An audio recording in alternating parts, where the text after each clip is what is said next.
Sungguh Tuhanlah jawaban dan sumber kekuatan di saat tak berdaya. Dia yang memegang tanganku. Sungguh Tuhan. Puji Tuhan, kekasih Tuhan, mari kita akan beribadah. Pada saat ini kita beribadah juga berjaman suci. Jadi saudara mempersiapkan roti dan anggur di rumah masing-masing. Mari kita berdoa.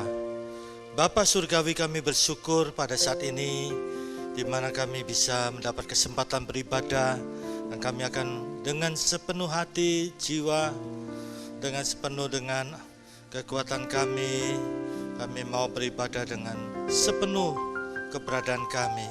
Kami yakin Tuhan, ibadah mengandung janji, baik hidup sekarang ini maupun hidup yang akan datang. Dan perjamuan suci Tuhan memberkati. Dalam nama Tuhan Yesus Kristus. Amin. Puji Tuhan, Shalom Jemaat GPPS, Jemaat Sawahan yang dikasih oleh Tuhan. Mari kita sama-sama untuk memuji Tuhan, untuk meninggikan nama Tuhan dan menyembah Tuhan. Kita angkat pujian lebih dari pemenang.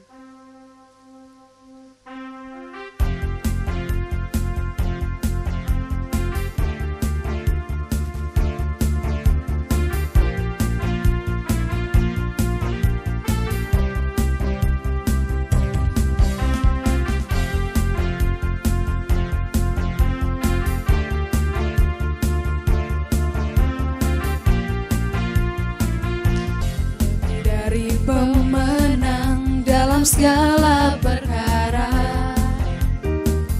iblislah dikalahkan oleh kuasa darahnya. Jika Allah di pihak kita, siapa dapat melawan? Kita lebih dari pemenang.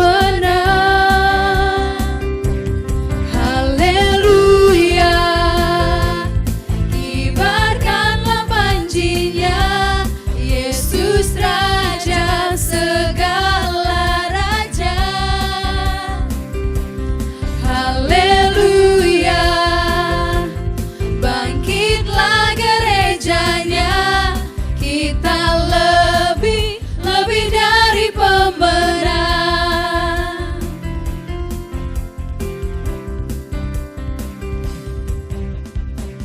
Lebih dari pemenang dalam segala perkara. Iblislah dikalahkan oleh kuasa darahnya.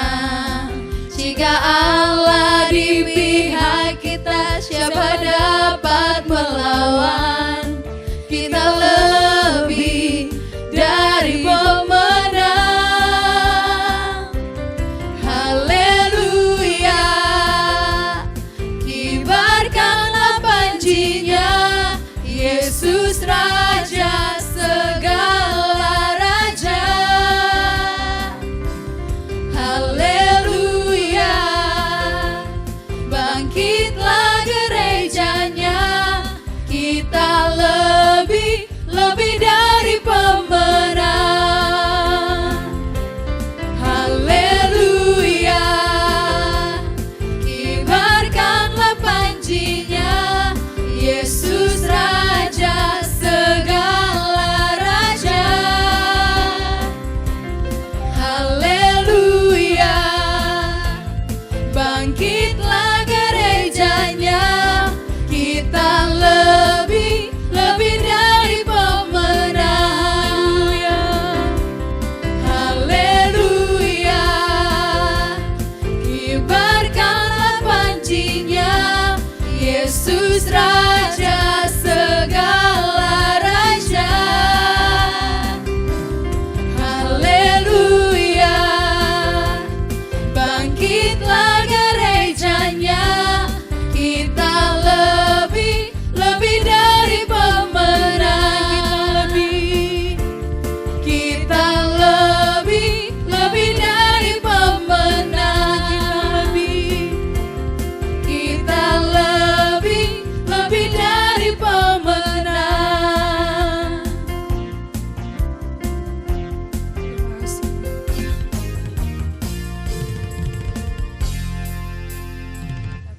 mendengarkan firman Tuhan. Terima kasih Tuhan. Terima kasih untuk pengorbanan-Mu bagi hidup kami. Darah-Mu Tuhan yang telah melayakkan kami untuk kami boleh berada di hadirat-Mu. Terima kasih Tuhan Yesus. Terima kasih Tuhan.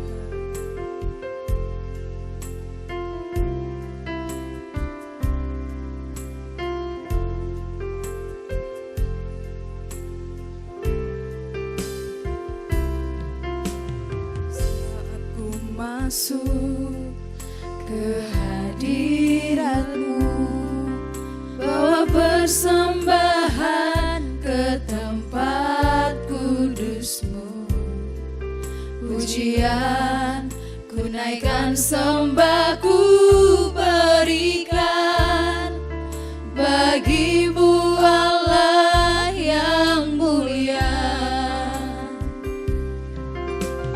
Kau layakkanku menghampirimu, melihat tahta kemuliaan-Mu Tuhan. Pujian ku naikkan, sembah ku berikan bagi-Mu Allah yang mulia. Oleh kuasa darah-Mu, Kau telah tebus dosaku. Kekudusan-Mu melingkupiku. Kasih-Mu mengalir memulihkan hidupku. Sungguh besar anugerah-Mu, Kau selamatkan hidupku. Ku menjadi ciptaan yang baru oleh kuasa darah-Mu.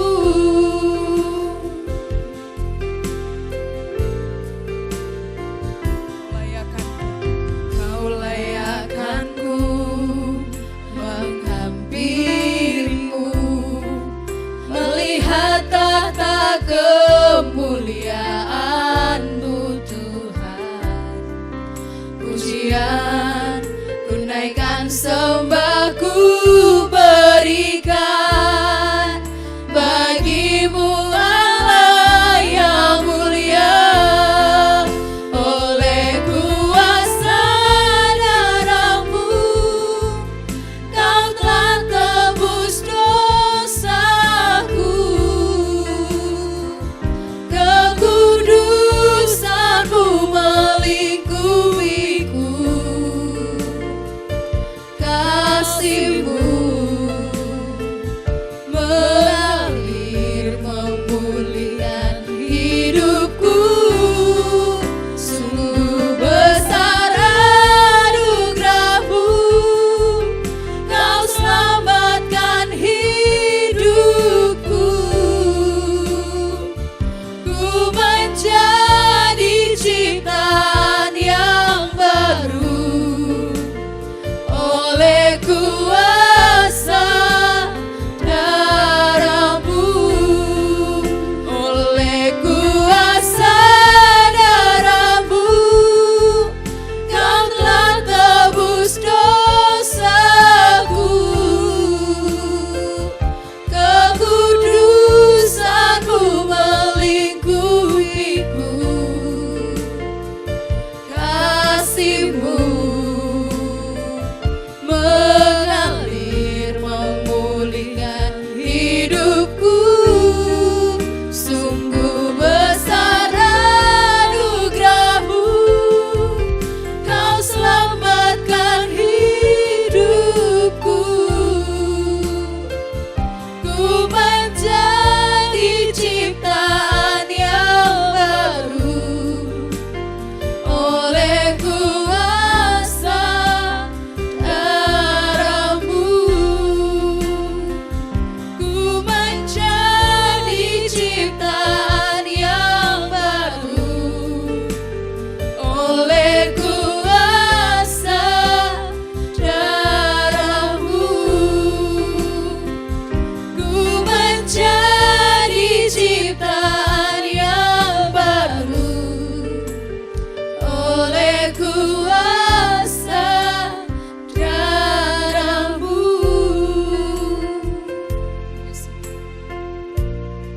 Untuk doa dan pemberitaan firman Tuhan, saya serahkan kepada Bapak Pendeta Dr. Sewi Elia Huang.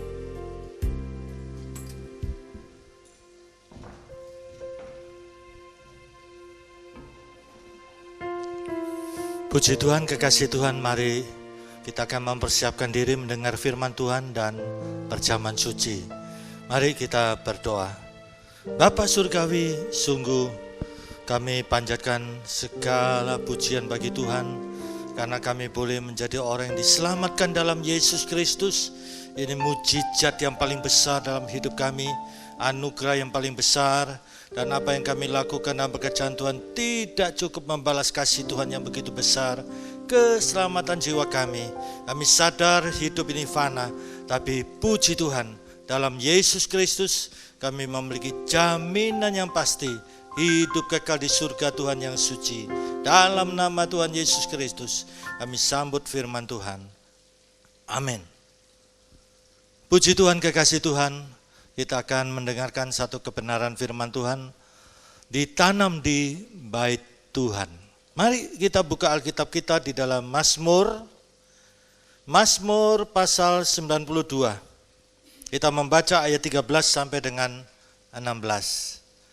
Mazmur pasal 92 ayat 13 sampai dengan 16. Demikianlah firman Tuhan. Orang benar akan bertunas seperti pohon korma, akan tumbuh subur seperti pohon aras di Libanon. Mereka yang ditanam di bait Tuhan akan bertunas di pelataran Allah kita. Pada masa tua pun mereka masih berbuah, menjadi gemuk dan segar, untuk memberitakan bahwa Tuhan itu benar, bahwa Ia gunung batuku dan tidak ada kecurangan padanya. Amin. Puji Tuhan, kekasih Tuhan. Semua orang pasti mau sampai usia lanjut, dan bukan dalam usia lanjut yang sakit-sakitan, tetapi sebagaimana firman Tuhan katakan di sini, pada masa tua pun masih berbuah, menjadi gemuk dan segar. Luar biasa, semua pasti mau merindukan demikian. Saya pun demikian ya. Saya ada kalanya dalam doa pun saya berdoa, Tuhan jangan sampai nanti masa tua saya menyusahkan keluarga. Tetapi masa tua saya masih semangat, tidak mengenal pensiun, tetap melayani Tuhan. Tuhan panggil pun dalam keadaan sehat, tidak menyusahkan orang lain. Dan luar biasa firman Tuhan katakan, masa tua tetap berbuah, tidak berhenti, menjadi gemuk. Gemuk di sini bukan gembrot, berkembang ke kiri, ke kanan, ke atas, melainkan penuh dengan pengalaman pribadi bersama Tuhan.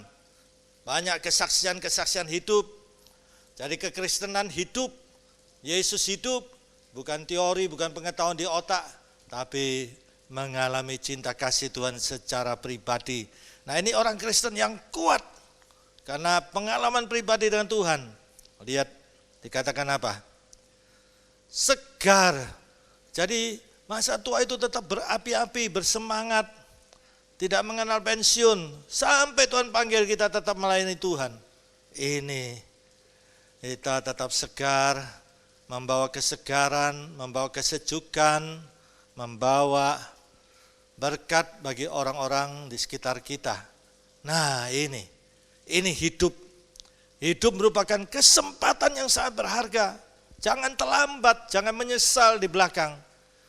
Kita mau hidup kita ini adalah kesempatan untuk menjadi berkat. Puji Tuhan. Kekasih Tuhan, di sini dikatakan orang benar akan bertunas seperti pohon korma, akan tumbuh subur seperti pohon aras di Libanon. Siapa orang benar itu?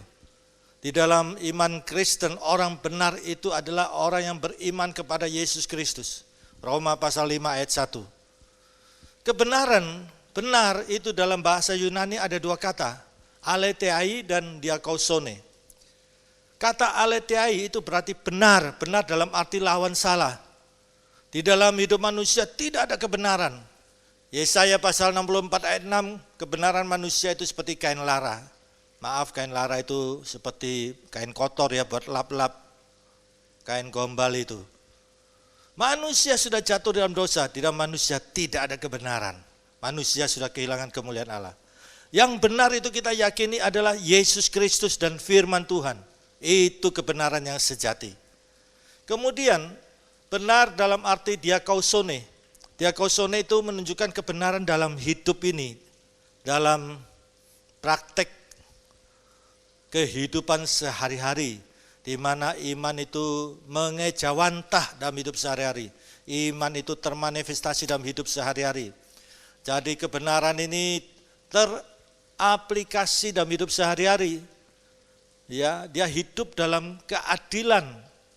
Bahasa sehari-hari, bahasa Surabayaan, hidupnya genah. Nah ini, kekasih Tuhan, jadi orang benar itu yang dimaksudkan Alkitab, orang yang beriman kepada Yesus Kristus, dia dibenarkan dan dia menjadi manusia baru di dalam hidup sehari-hari. Kebenaran itu mengejawantah dalam hidup sehari-hari. Karena Amsal pasal 4 ayat 23 bahwa hati ini diciptakan itu memancar. Jadi kalau dia sudah terima Yesus menjadi manusia baru, lahir baru, maka ada benih ilahi di dalam dia, memancar. Hati ini diciptakan dari sononya itu memancar. Nah ini, jadi seorang yang sudah terima Yesus menjadi manusia baru, dia dikatakan lahir baru, itu pasti otomatis mengejawantah dalam hidup sehari-hari. Itu orang benar. Selanjutnya dikatakan seperti pohon korma dan pohon aras. Kalau saudara memperhatikan ensiklopedia Alkitab, pohon korma itu tumbuh subur di padang pasir, padang gurun. Padahal padang pasir dulu saudara, kering. Tetapi pohon korma ini bisa tumbuh subur. Mengapa? Karena ada tudung akar yang menuju ke amat dalam, ke sumber air. Dari sumber air itu dia tumbuh, berdaun lebat, berbuah. Nah, menjadi berkat bagi para musafir, menjadi tempat teduhan dalam perjalanan yang panjang di padang gurun, dan buahnya menjadi berkat. Nah ini orang benar, ibarat seperti pohon korma, dia menjadi berkat sekalipun di dalam situasi kering, di dalam kondisi yang sudah ya tidak menjanjikan, tahun krisis seperti di dalam Yeremia pasal 17, janji berkat itu, diberkatilah orang yang mengandalkan Tuhan, yang berharap kepada Tuhan. Ibarat seperti pohon yang ditanam di tepi aliran air. Ya, dia tetap segar, daunnya tetap hijau, bahkan tidak khawatir di tahun kering. Disebut tahun kering, berarti ada tahun kering. Tetapi orang yang berharap kepada Tuhan, dia tidak khawatir. Dan dikatakan ini luar biasa, tidak henti-hentinya menghasilkan buah. Nah ini, luar biasa, seharusnya kehidupan orang Kristen, orang yang beriman kepada Yesus, demikian menjadi berkat. Nah ini tujuan hidup kita. Kita diciptakan menjadi berkat supaya Yesus Kristus dimasyurkan. Kemudian dikatakan seperti pohon aras. Pohon aras ini tumbuh tinggi besar. Akarnya jalar julur ke sana kemari. Dan lihat pohon ini sangat kokoh, sangat kuat. Sehingga pohon ini menjadi bahan untuk pembangunan bait suci. Karena kuat kokoh. Nah ini seorang yang benar di dalam Tuhan Yesus Kristus. Maka dia diibaratkan seperti ya tiang gereja, penopang bagi pekerjaan Tuhan di bait suci di rumah Tuhan. Dia adalah seorang yang betul-betul komitmen terhadap pekerjaan Tuhan. Sehingga pekerjaan Tuhan yang dia mau adalah pekerjaan Tuhan yang the best, yang excellent. Ini orang benar adanya saudara. Betapa indahnya kau kehidupan kita seperti yang dicontohkan oleh pemazmur ini. Seperti pohon korma, pohon aras. Selanjutnya dikatakan apa? Mereka yang ditanam di bait Tuhan. Mereka yang ditanam di bait Tuhan akan bertunas di pelataran Allah kita. Kalau kita bandingkan dengan Mazmur pasal 27 ayat 4. Satu hal yang telah kuminta kepada Tuhan. Satu hal yang telah kuminta kepada Tuhan. Satu hal. Lihat, itulah yang kuingini. Diam di rumah Tuhan seumur hidupku. Bukan seperempat, bukan sebagian, seumur hidupku. Menyaksikan apa? Kemurahan Tuhan. Dan menikmati baitnya. Menikmati baitnya. Kekasih Tuhan, ini pemazmur, seorang raja. Dia punya segala-galanya, dia punya kekuasaan, dia raja. Dia punya fasilitas, dia punya kemewahan. Di zona kenyamanannya sebagai seorang raja. Tetapi lihat, pemazmur ini menyatakan bahwa satu hal yang diminta, diam di rumah Tuhan seumur hidup. Seumur hidup untuk apa? Menyaksikan kemurahan Tuhan dan menikmati baitnya. Luar biasa, saudara. Nah, kita perhatikan di sini. Ditanam di bait Tuhan. Dalam masa perjanjian lama, itu bait Tuhan pada zaman Salomo itu gedung ya. Kita harus memperhatikan apa arti bait Tuhan dalam perjanjian baru. Supaya seperti Raja Daud ini mengatakan, menyaksikan kemurahan Tuhan. Kalau kita tertanam di bait Tuhan, kita akan menyaksikan bagaimana kemurahan Tuhan itu dalam hidup kita. Kita ini manusia fana terbatas. Ya, siapa kita ini, apalagi di zaman situasi kondisi wabah sekarang ini. Ya, belum ada vaksinnya, belum ada obatnya. Kita lihat Amerika, Eropa, negara maju, mereka teknologi canggih, mereka teknologi medis, pengobatan, ya pasti canggih. Tapi lihat, justru kita lihat Amerika Serikat, negara-negara Eropa, mereka yang kena dampak positif coronavirus 19 ini justru paling banyak. Dan lihat, yang tewas pun juga banyak, saudara. Padahal mereka adalah negara maju, teknologi canggih. Tetapi lihat, disinilah manusia terbatas. Manusia biarpun sepandainya, sepengalamannya, tetap manusia terbatas. Nah, di sini saudara, bukankah kita butuh kemurahan Tuhan? Kita sangat butuh kemurahan Tuhan dalam hidup ini. Apalagi firman Tuhan katakan hari-hari ini jahat adanya. Dan dikatakan juga pada akhir-akhir akan menghadapi masa yang sukar. Nah, di sini bukankah kita butuh Tuhan? Siapa yang tidak butuh Tuhan? Dan kita hidup ini semata-mata kemurahan Tuhan. Jangan kita menyombongkan diri. Siapa kita ini? Kita sangat membutuhkan kemurahan Tuhan. Nah, pemazmur katakan apa? Diam di rumah Tuhan seumur hidupku. Saudara, sebagai pengusaha, sebagai karyawan, sebagai ibu rumah tangga, sebagai pelajar, bukan berarti kemudian kita harus ya selibat itu hidup ya bertapa di biara di rumah Tuhan, ya bertapa di goa. Bukan itu. Ya, di sini seumur hidupku itu di rumah Tuhan itu. Rumah Tuhan dalam pengertian perjanjian baru itu bukan gedung, melainkan eklesia, mereka yang dipanggil dari kegelapan, mereka bersekutu, berkumpul di dalam Tuhan Yesus Kristus sebagai umat Tuhan. Nah, ini umat kekasih Tuhan, kita diam di rumah Tuhan itu adalah persekutuan kita dengan Tuhan. Siapapun saudara, pengusaha, karyawan, ibu rumah tangga, pelajar, hati kita ini, nah ini, hati kita, rumah doa.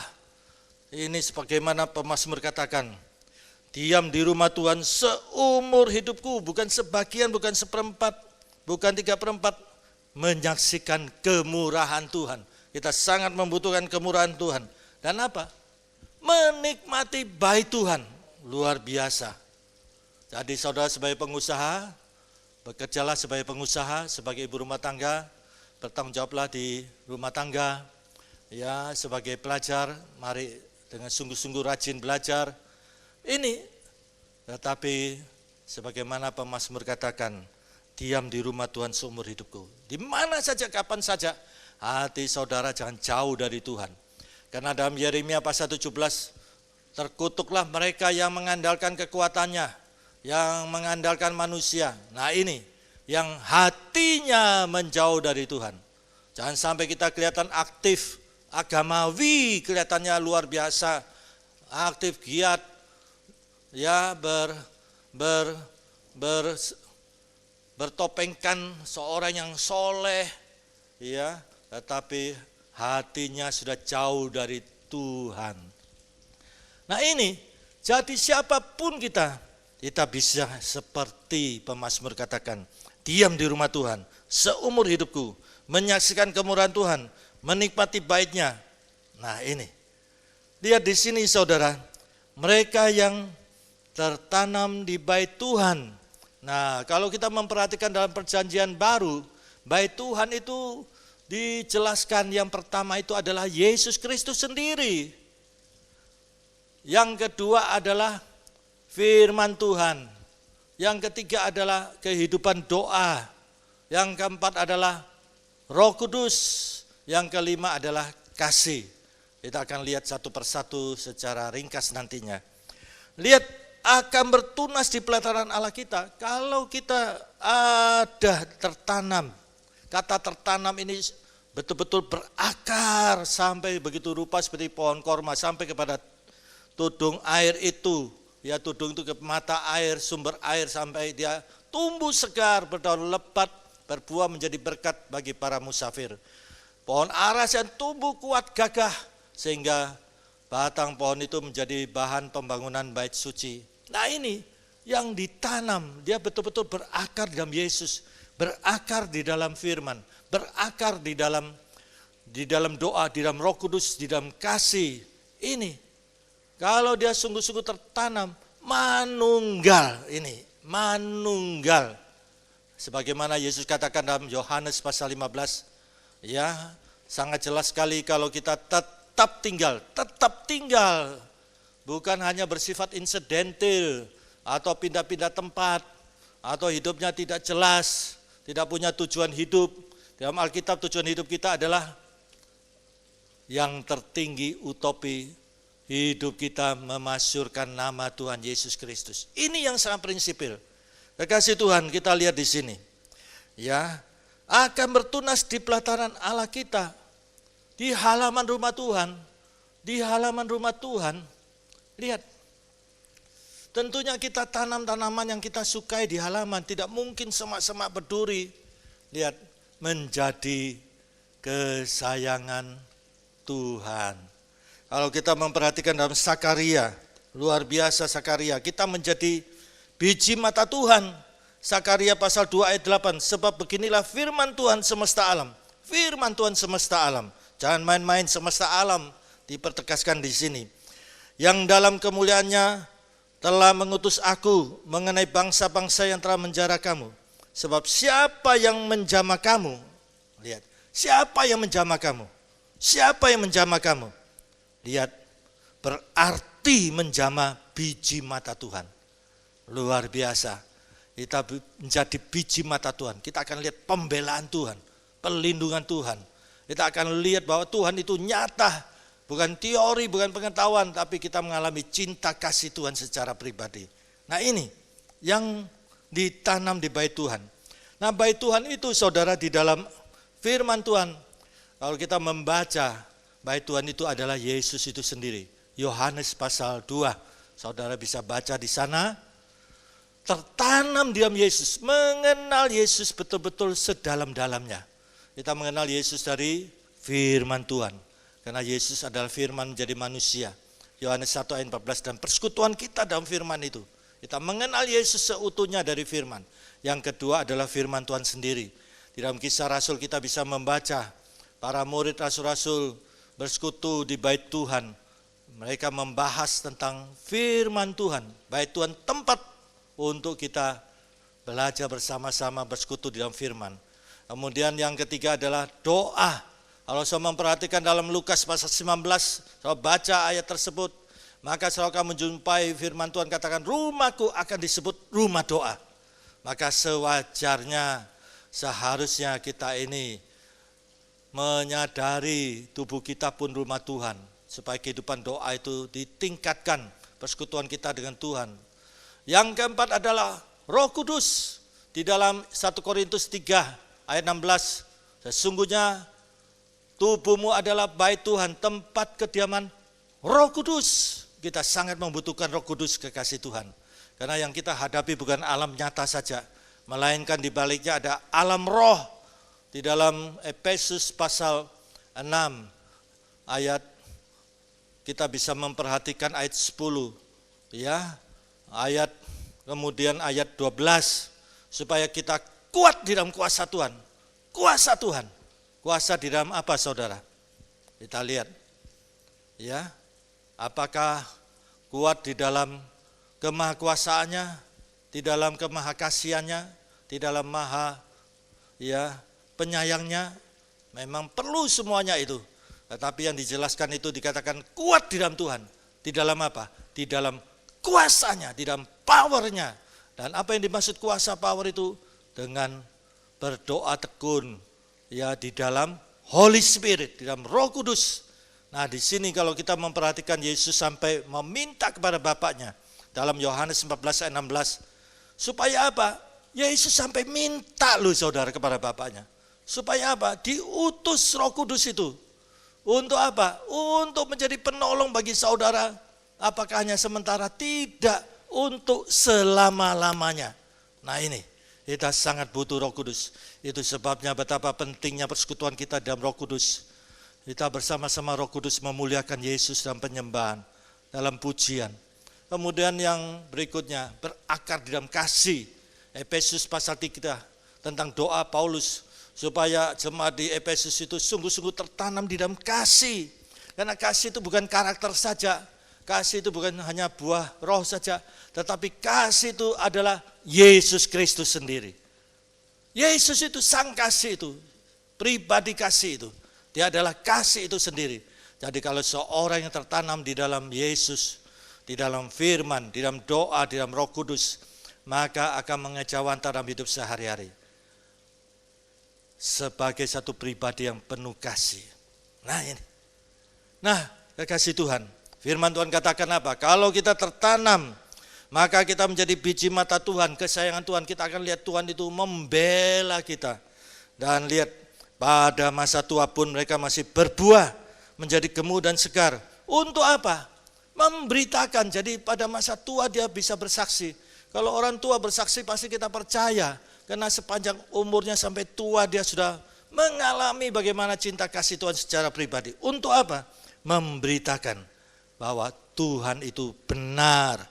Bahwa ia gunung batuku dan tidak ada kecurangan padanya. Luar biasa. Mari kekasih Tuhan. Sampai masa tua kita tetap jadi berkat. Dan hidup ini menjadi indah dan berarti. Mari hidup ini kesempatan. Sangat berharga. Kapan lagi?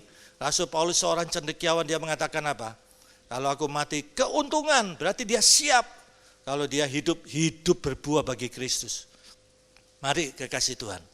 Hidup ini jangan khawatir tentang hidup saudara, ekonomi saudara.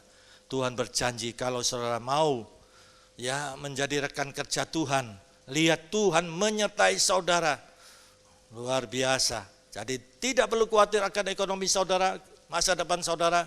Kalau saudara mau bekerja bagi Tuhan, ya menjadi rekan kerja Tuhan, supaya the best, excellent, tidak mengenal pensiun. Lihat Tuhan itu akan nyata dalam hidup saudara. Pembelaan Tuhan, penyertaan Tuhan. Amin. Mari kita akan masuk dalam perjamuan suci. Kita masuk dalam doa, kita berdoa supaya kita layak untuk masuk dalam perjamuan suci ini. Firman Tuhan katakan, ujilah dirimu, ujilah. Supaya kita diberkati perjamuan suci ini. Perjamuan suci ini adalah sakramen. Kita mengingat kasih Tuhan yang begitu luar biasa. Pengorbanan Yesus di kayu salib. Kasih yang agung. Kita seharusnya dimurkai karena dosa. Tetapi puji Tuhan, Yesus datang, kita punya pengharapan. Kita mendapat jaminan hidup kekal di surga yang suci, surga yang kudus. Surganya Yesus Kristus. Tuhan ampuni kami pada saat ini Tuhan. Sesuai firman-Mu supaya kami menguji diri agar perjamuan suci ini memberkati kami. Kasih Tuhan yang begitu besar yang sudah menyelamatkan kami. Sekalipun dosa kami seberat apapun, merah kermisi akan menjadi putih seperti salju, merah kesumba akan menjadi putih seperti bulu domba. Dan kebenaran-Mu dengan pengorbanan Yesus di kayu salib menjadi jaminan. Yesus mati menanggung dosa kami. Yesus yang berkorban, darah yang tercurah itu menyucikan dosa kami, dan darah itu melindungi kami. Oh terima kasih Tuhan, Terima kasih Tuhan, mujizat yang terbesar adalah keselamatan jiwa kami. Berkati roti dan anggur ini Tuhan, dalam nama Tuhan Yesus Kristus, adalah makanan yang sungguh-sungguh, minuman yang sungguh-sungguh, adalah tubuh dan darah Yesus Kristus. Dan kami menerima janji Tuhan, kami menjadi satu dengan Tuhan. Tuhan di dalam saya di dalam Tuhan.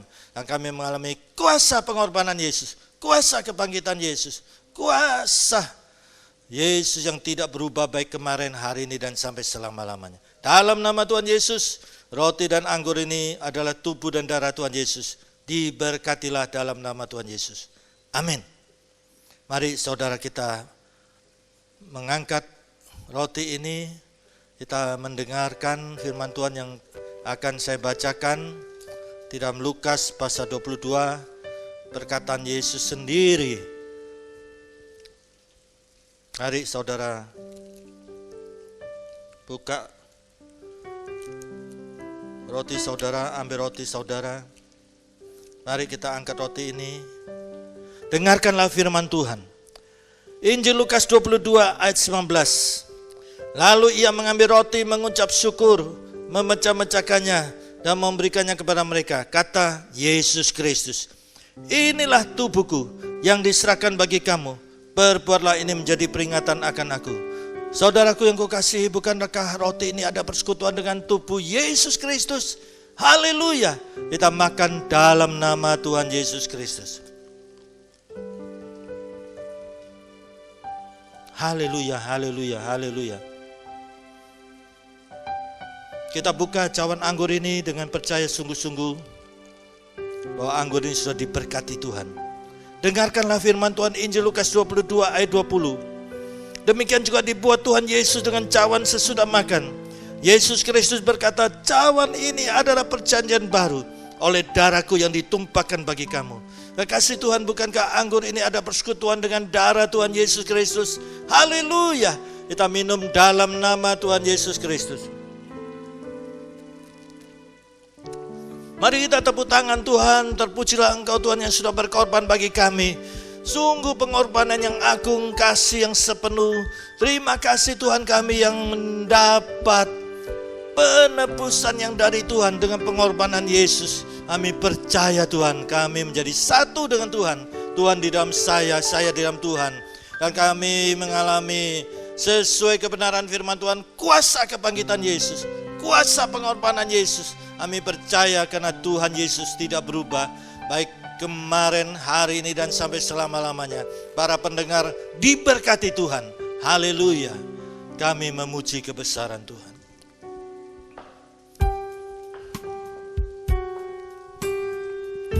Glory, glory, haleluya, haleluya, haleluya. Kami memuji kebesaran Tuhan bersama umat-Mu Tuhan. Kami memuji kebesaran-Mu. Glory, glory. Layaklah Tuhan Yesus diagungkan, dimuliakan. Bersama umat-Mu kami panjatkan puji syukur bagi Tuhan. Glory, ajaib Tuhan. Ajaib Tuhan. Haleluya. Kami memuji kebesaran-Mu.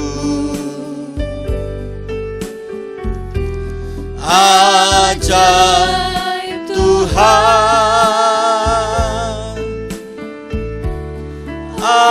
Ajaib Tuhan. Ajaib Tuhan. Ajaib Tuhan.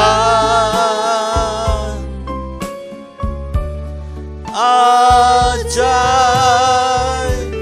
Tuhan. Sebagai hamba Tuhan, kami mohonkan berkat untuk setiap pendengar pada saat ini Tuhan. Dalam nama Tuhan Yesus Kristus, Tuhan memberkati keluarga saudara. Tuhan memberkati pekerjaan usaha saudara, Tuhan memberkati kesehatan saudara. Mari Tuhan, sebagai hamba Tuhan kami mohonkan berkat untuk setiap pribadi dan keluarga mereka. Dalam nama Tuhan Yesus Kristus, Tuhan memberkati saudara dan keluarga saudara menjadi orang-orang yang diberkati Tuhan Yesus Kristus, supaya saudara memberkati banyak orang dan nama Tuhan dipermuliakan. Berkati bangsa negara kami Indonesia, Tuhan yang berdaulat. Kami hamba Tuhan memohon, Tuhan tolong supaya wabah ini Tuhan bisa teratasi. Ditemukan obat vaksin untuk wabah virus ini Tuhan.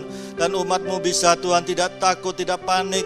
Mereka bisa beribadah dengan sungguh-sungguh Tuhan, tidak gelisah Tuhan. Mari Tuhan tolong Tuhan, Indonesia dibela Tuhan, Indonesia diberkati Tuhan. Terpujilah Bapa, Putra dan Roh Kudus. Kasih karunia Bapa surgawi, kasih Tuhan Yesus dan persekutuan Roh Kudus menyertai saudara mulai sekarang ini sampai Maranatha Tuhan Yesus datang kembali. Haleluya, dalam nama Tuhan Yesus Kristus. Amin.